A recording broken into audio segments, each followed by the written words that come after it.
Jamnagar, also known as the Jewel of Kathiawad or Choti Kashi, has much to offer to a discerning eye. The city, which was once called Navanagar, owes the opulence of its modern architectural sheen to Digvijay Singh Ji Ranjit Singh Ji Jadeja, the Jam Sahib or Maharaja of Jamnagar, the largest city on the westernmost side of India in the state of Gujarat.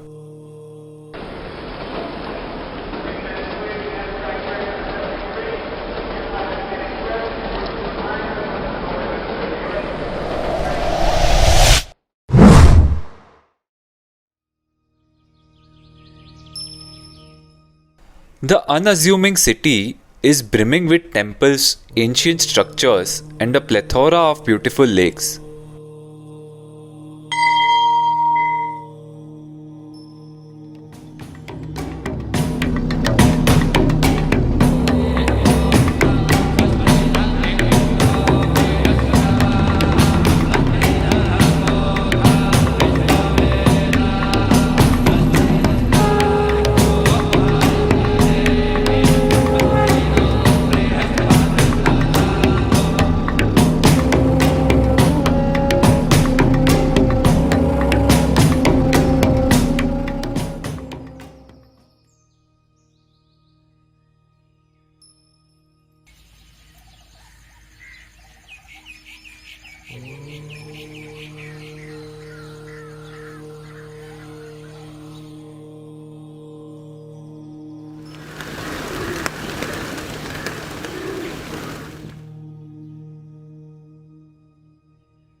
There are umpteen number of places that catch the eye when in Jamnagar.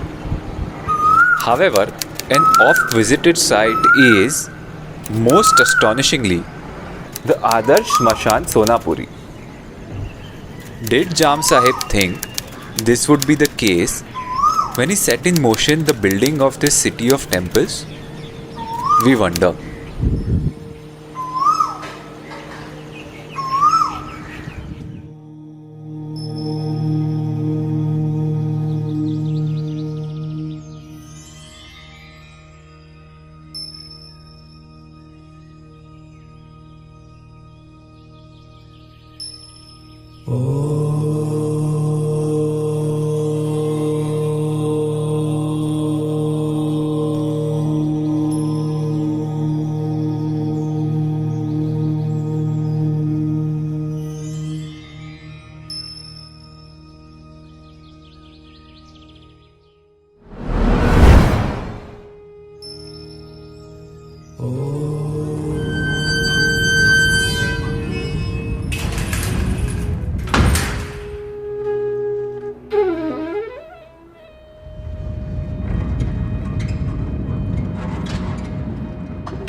As we enter through the wrought iron gates of Muktidham, at the entrance is the inscription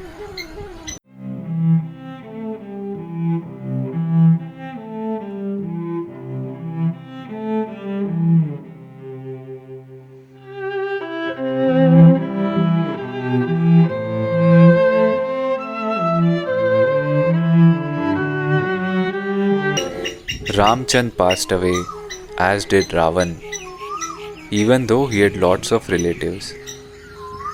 Says Nanak, nothing lasts forever.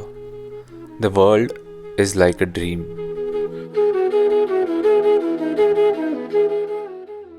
A statue of Lord Shiva greets visitors serenely in silent contemplation, and we are reminded that Shiva's role is to destroy the universe in order to recreate it. Tales from the epics Mahabharata and Ramayana are etched in harmony on the walls bestowing the Muktidham with an almost pleasing demeanor. Slightly ahead, there is a painting of the great King Dashrath leaving his mortal body.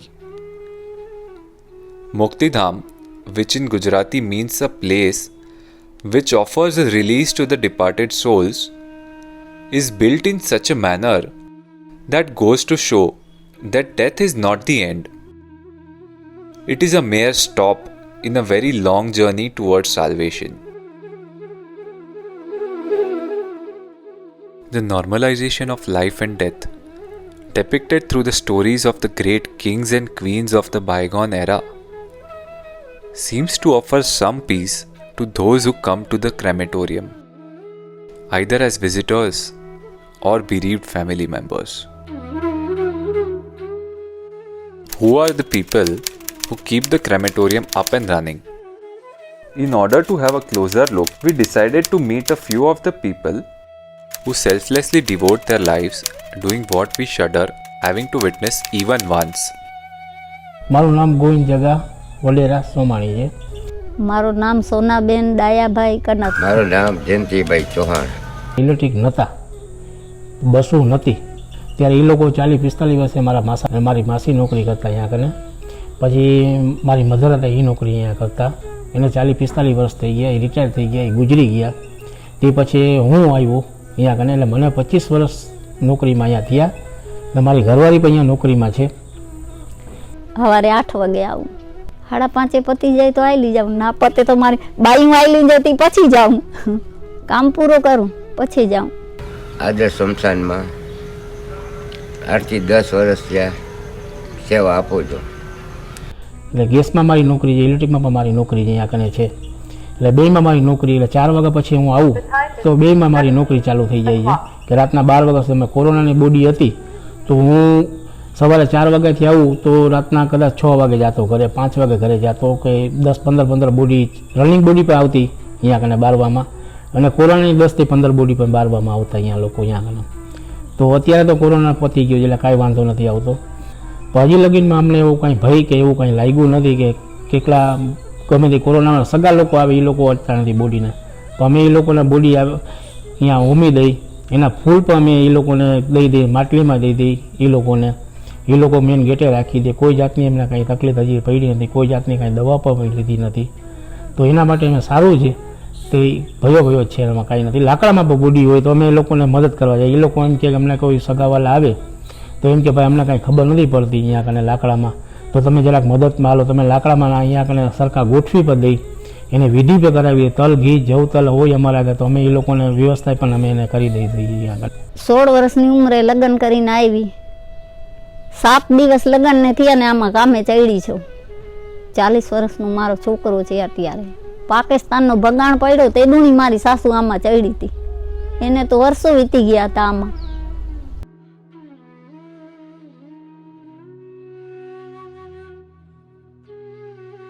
અહીંયા સમસાણમાં હું બધા આ મહિના જેટલા બરે ને એટલાની રાખ ઉપાડવાની, એની ઠાઠડી કાપવાની, એના વાસડા ઉપાડવાના, એના બધા ડૂચા થાય ફૂલ ને આ તે બધું નાખવાનું. હમણે આ કોરોના બીમારી નીકળી છે તો 16, 18 મહિના ભસતા માથે લાકડામાં ઉપાડવાળી હું એક જ જેણી છું. ઉપાડીને થાકી જતી હતી. ભેરો મારા ગઈઢાને લઈ આવતી, કીધું હાલો તમે લાકડા નખાવજો, હું આ નાખીશ, જલ્દી માણસોને ખાલી કરી દઉં. હજી આવે કહું તો હમણાં કામ નથી, એટલો મહિના ઓછા થઈ ગયા છે. ટેકરીથી એક બોડી આવવાની હતી 11 વાગે. એ બોડી 11 કે 11:30 અંદર આવી. બરાબર. આવી અને 11:30 મેં એને અગ્નિ સંસ્કાર આવ્યો. બોડીએ બહુ હતી, આમ જોરદાર એમ. એમાં 12:30 અમારે એને અસ્થિ આપવાની હોય, કલાક 1.5 કલાકમાં. એમાં 12:30 વાગ્યો છે, હું એને અસ્થિ દેવા ગયો. અસ્થિનું મેં ઢાંકણું ખોલ્યું તો એમાં થોડાક મંજીરાનો અવાજ આવ્યો. એટલે મેં તરત ઢાંકણું બંધ કરી દીધું. મને જરાક હેપતાઈ ગયો હોય એટલે પાછો ઉપર આવ્યો. ઉપર આવીને મેં જરાક દિલ કઠણ કરીને પાછો એને મારે ફૂલ તો દેવા જ પડે. પાછું જ્યારે બારીમાંથી ગયેલું ને સગાવાલા બધા હતા. સગાવાલા પર એમ કીધું આ જે ગુજરી ગયા છે એના છોકરો કોણ? એટલે છોકરો આવ્યો કે બોલો એ છે કે આ તમારા જે બાપા હતા એ શું તમારા કાંઈ બિઝનેસ શું કરતા? તો કે મારા બાપા બિઝનેસ કાંઈ કરતા નહીં ને ડાયરામાં જતા ને મંજીરા જ વગાડતા. મંજીરાનો માણીગર હતો એ કે. મારા પપ્પા અહીંયા જ નોકરી કરતા, 40 થી 45 વર્ષ થઈ ગયા અહીંયા નોકરી કરતા. મોટી ઉંમર થઈ ગઈ હતી એ લોકો ગુજરી ગયા અહીંયા કને. પછી અમે વિધિ અહીંયા જ કરી હતી, લાકડામાં જ કરી હતી અહીંયા કને. મેં પોતે જ મેં જ બધી વિધિ કરી હતી અહીંયા. અને અહીંયા બોડી, મારા પપ્પાની બોડી અહીંયા ચાલુ હતી અને હું અહીંયા બોડી નાખતો હતો. મારી નોકરી ચાલુ હતી અહીંયા કને. અને હું ઘડી ઉમાં જાઉં ભસ્તા ઉપર સમૂહ કરવા, અહીંયા કલાક થાય બોડી ઊંઘું આવું. તો એવી રીતના મેં એ કામ કર્યું છે અહીંયા કને.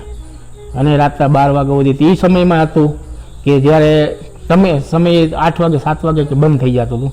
પણ ત્યારે મેં એ પોઝિશનમાં રાતના 1-2 વગાડ્યા છે એ ટાઈમમાં જ. 2 જણા પ્રેમ કરતા હશે, એના ઘરમાં કોણ જાણે શું હશે. અહીંયા આવ્યા, ઘાટમાંથી ચડી પેલે છોકરીને ગોલી મારી, પછી પોતે ગોલી ખાધી. અહીંયા મિલિટરી વાળા હતા. પછી બધા સભ્યનેથી ફોન કરાવ્યો, જાણ કરી. બધા પછી ભેગા થયા, પોલીસ ખાતો આવ્યો, પંચનામા કર્યા, અમારી જીબાની લીધી. પહેલે જ મારી સાસુએ જ જોયું હતું, એની વિધિ બધું અહીંયા જ કર્યું હતું, લાકડામાં જ. બસતા ઉપાડ્યા ને એના ઘરવાળાને બોલાવ્યા. એના ઘરવાળા હતા હાજર ને ઉપાડ્યા અમે. એના ફૂલી લઈ ગયા ભાઈ.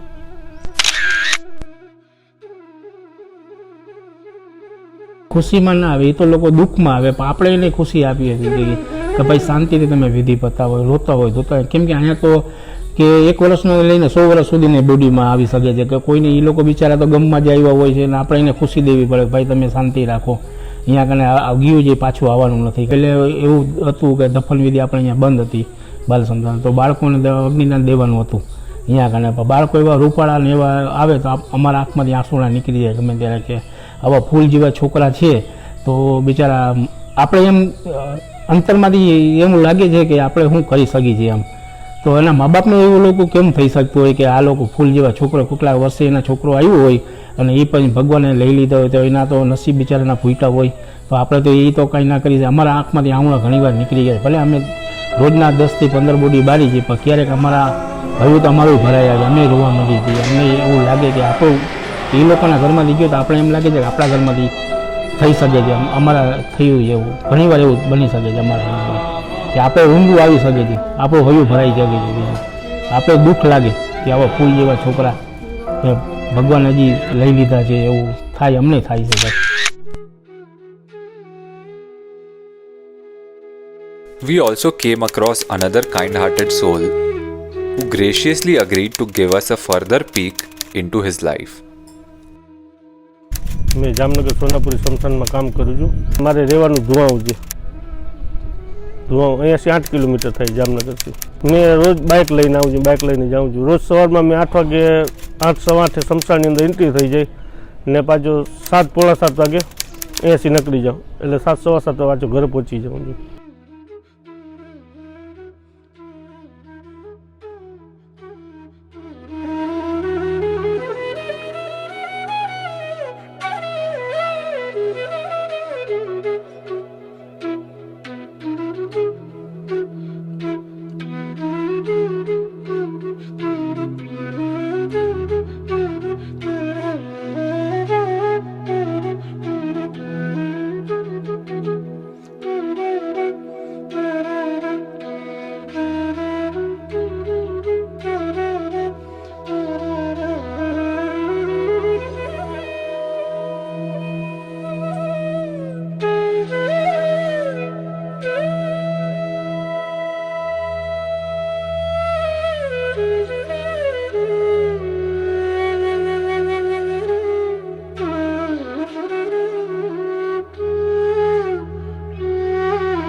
મારા પહેલે મારા પપ્પા લાકડાનું કામ કરતા હતા, એ 15-20 વર્ષ કર્યું.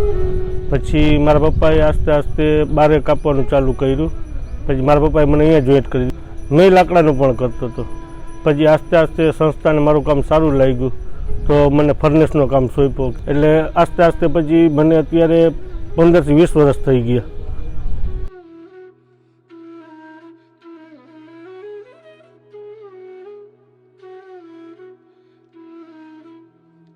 પાંચેક વર્ષથી ફર્નેસ હલાવવાનું, બોડી બારવાનું મારું કામ છે. પછી ફૂલ દેવાનું મારું કામ છે. અમે 2 જણા ઓપરેટર હોય છે. એક મેં હું છે, એક મારા ભેગી રમેશભાઈ કરીને હોય છે.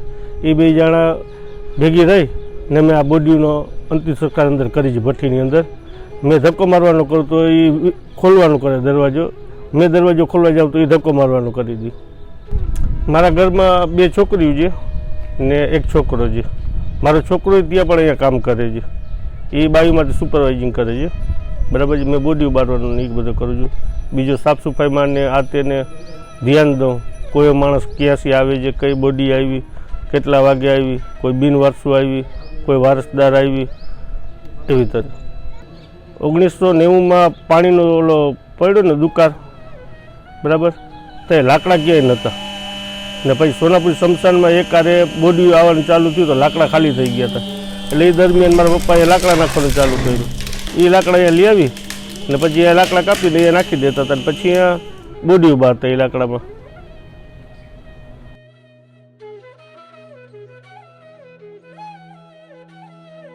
બંબુમાંથી અમે ખપાટું બનાવી ને પછી ઇલેક્ટ્રિક ફર્નેસમાં લઈ જાય. જે આપણે બોડી સુરાવી છે ને એ ખપાટું રાખીએ ને પછી જ બોડી માથે આવે. ત્યાં લગી બોડી માથે ના આવે. એટલે મશીન બંબુ અહીંયા જેટલા પણ આવે છે, કોઈ પણ આ સીડીના, બરાબર છે, એ સીડીના બંબુ આવી જાય ને એને આપણે લઈ ને એને મશીનથી ચકડીથી આપણે બંબુ કાપી મૂકીએ. પછી દાંતેડાથી 2 બંબુના ફાડા કરી એ ખપાટું બનાવીને પાછા આપણે અગ્નિ સંસ્કાર હોલમાં લઈ જાય. પછી આપણે એને સીડીના ટીચર માટે ગોઠવી ને એની સીડી બનાવી, એના માટે પછી બોડી રાખવાની. બોડી રાખી ને પછી આપણે ઇલેક્ટ્રિક ફર્નેસમાં બારી શકીએ છીએ.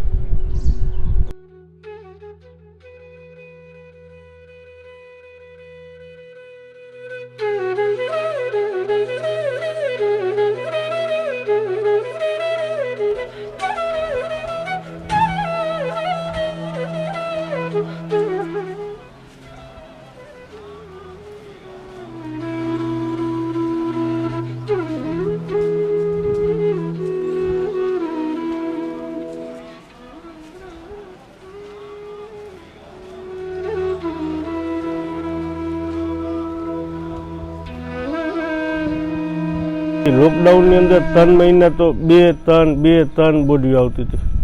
અમે પોતે 2 જણા બેઠા એકબીજાને સામે જોઈને વિચાર કરતા હોય કે હવે ક્યાં જાવ. પછી અમે ગેટકોમ ચક્કર મારવા વયા જતા હતા. પછી પાછા થોડીક વાર થઈ તો અંબાજી આવી, વળી ગેટકોમ વયા જાય.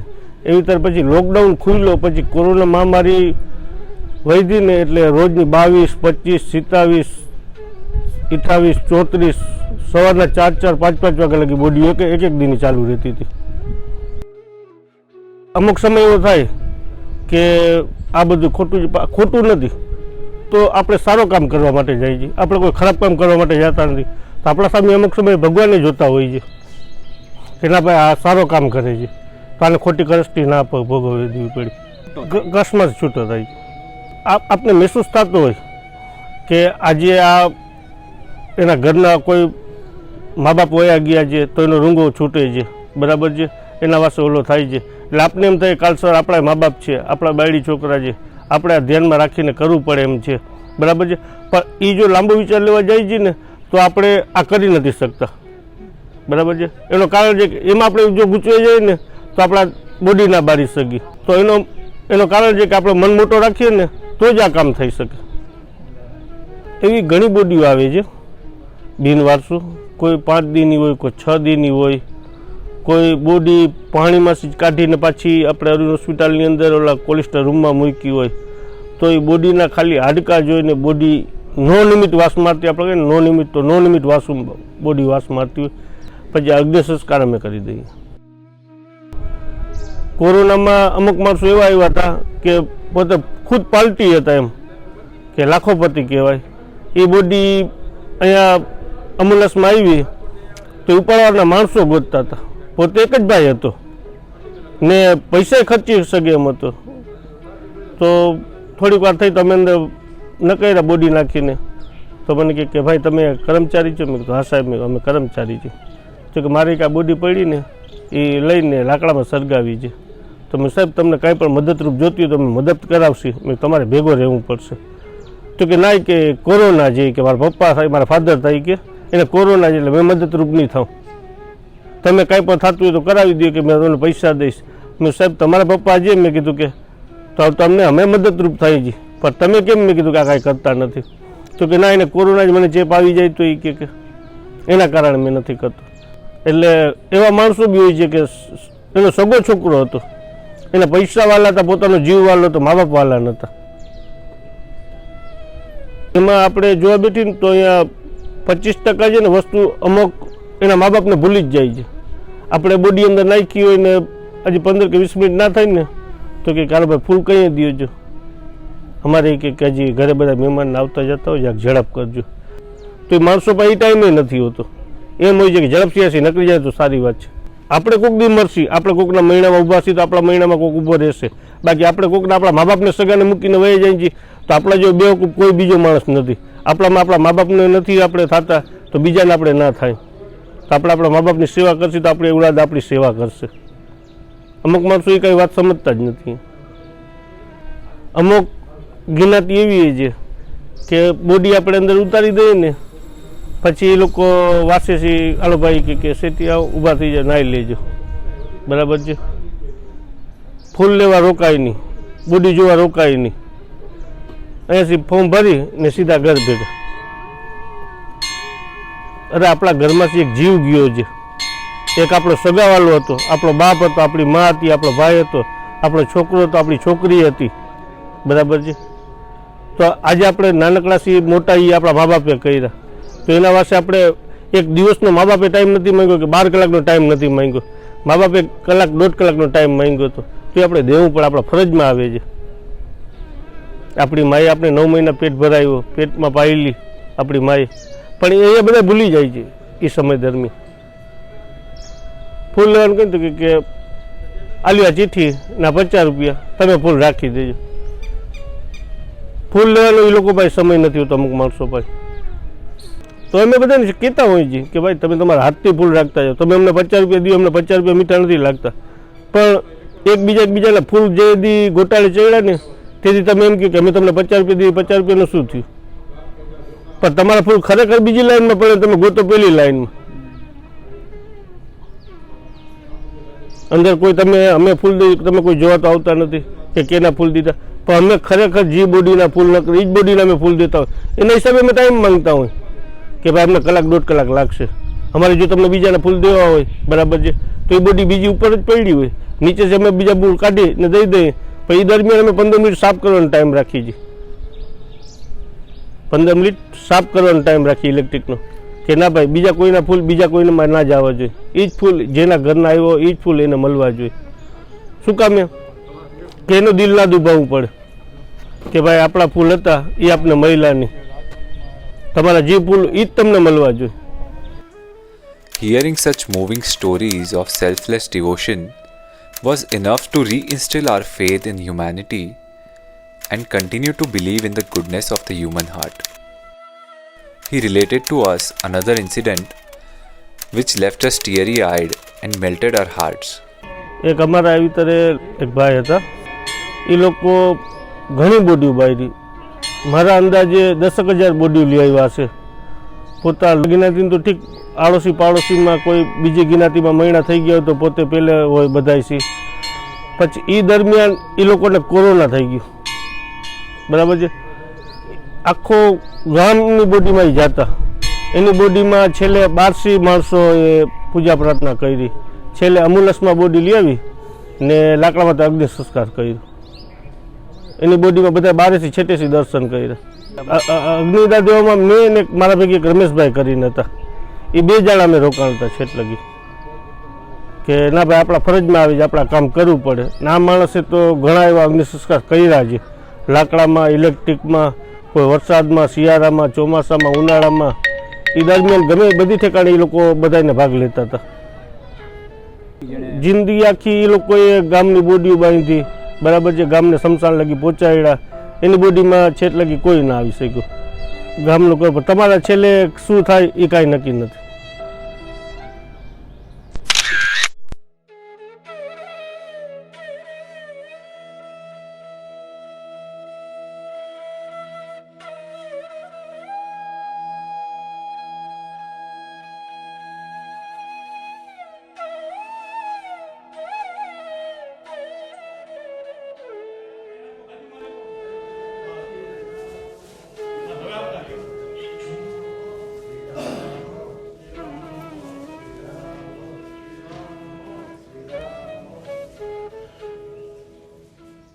The final push has no name. The final push has no religion. The final push isn't a demanding one. And yet, it is a hard-hitting nudge that softly fades into the dying embers of the pyre.